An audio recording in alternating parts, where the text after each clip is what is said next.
Hey, you'll be glad you tuned into this episode of Doc's Boost, because if your Mustang's dashboard is popping when you turn the key on, then I'm going to show you how to fix it right now. But before we get started, make sure you click the like button, subscribe, and ring that bell to set notifications of all the new content. It really does matter, and I appreciate your support.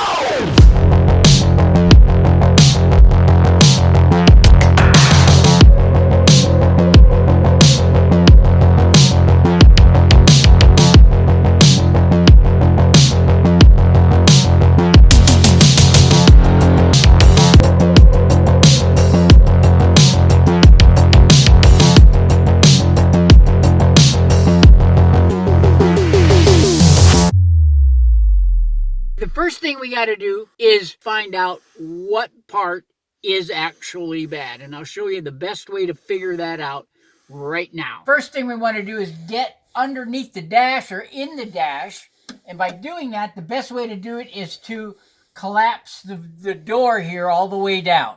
So these tabs right here is what you have to clear to make it drop all the way down, and once it drops all the way down, you got a clear shot inside here. Now I'm looking at, there's several actuators down there that can be bad. It was coming from this area, the clicking noise. I can see some actuators in there. I'll show them to you. That's one actuator. That's another actuator. That's another actuator right there. I am going to put my hand on one of those actuators and we're going to turn the key on. And the one I have my hand on, I can actually feel pounding on the inside of it, so I'm pretty sure I got the right one. All the tools needed for this job are 1/4-inch drive hand tools, except for the 8mm open-end wrench. The 1/4-inch tools include a ratchet handle, an 8mm swivel socket, and don't mistake that for a swivel and an 8mm socket, because that won't fit the space that you need the tool for. A swivel socket like this is what you need because of the space restrictions.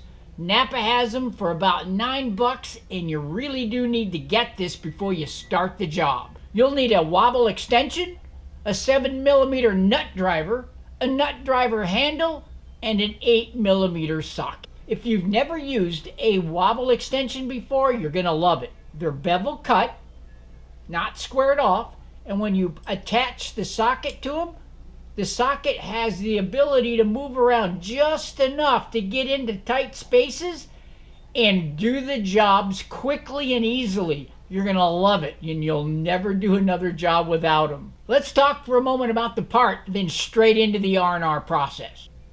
The part that was popping and the one we're going to replace is the floor door actuator, and it is the most common actuator that fails.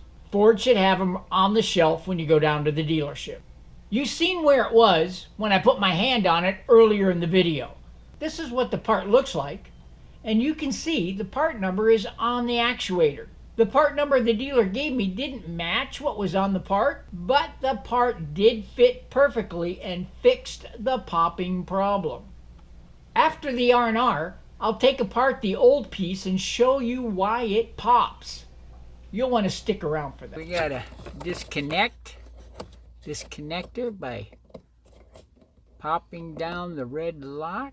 Now it won't happen. There we go. And then press on it. Pull it out of the way. So we're slowly taking these bolts out. It's really tight up there. So we got some swivel action going on.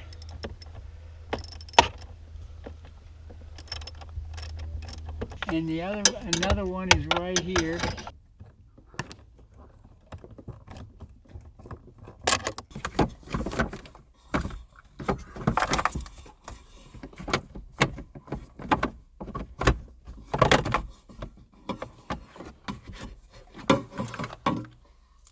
And in with the new. All right, here we go.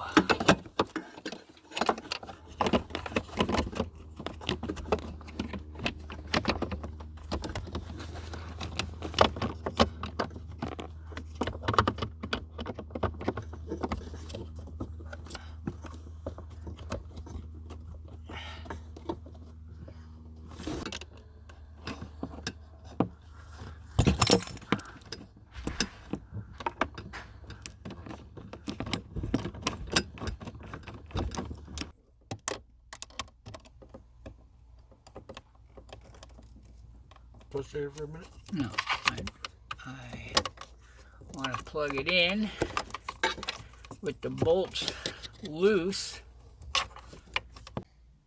The bolt's in, but not completely tightened. The connector's connected, and the next step is to let the actuator or let the computer calibrate itself. And what you have to do for that operation is through the fuse panel behind this right kick panel, there's a fuse number 15. It's all the way up to the top and towards the rear of the car. It's the number 15 slot, and it's like the upper corner of the panel. You get in there, you pull that fuse out, turn the key on, let the actuators cycle, turn the key off, put the fuse back in, and the calibration process is done. And that's what we're going to do right now. No clicks. We got it. All right. So that's about all I got for you in this episode of Doc's Boost. But if you haven't done so yet, go and click the like, subscribe, and ring that bell to make sure you get notified of all the new content coming your way.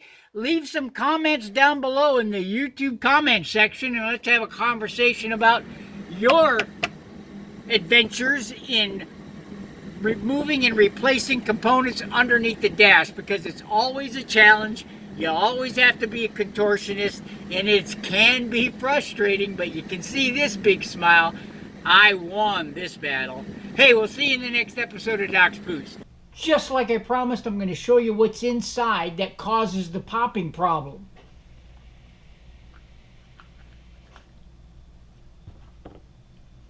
When you look inside, you can see a bunch of gears. There's 2 gears in there that have broken teeth.